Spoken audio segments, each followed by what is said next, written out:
Hello friends, আমি একটা jacket order করেছি ফ্লিপকার্ট থেকে। তো আজকে ডেলিভারি দিয়ে গেছে। তো দেখতি কেমন হচ্ছে এটা। এই ব্লু কালারের। হ্যাঁ, তো ঠিকঠাক তো লাগছে, দেখি। হ্যাঁ, সব ঠিক আছে। তো এটার প্রাইসটা এখন বলবো না, আমি পড়ি তারপরে বলছি। আর আমার পড়ার পরে আপনারা কমেন্ট করে অবশ্যই জানাবেন আমাকে কেমন লাগছে। তো পড়ি আমি।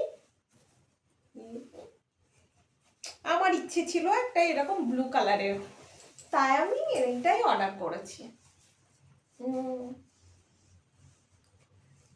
এই যে, ঠিক আছে, কেমন লাগছে কমেন্ট করে জানাবে আপনারা। তো ঠিক আছে, চলুন।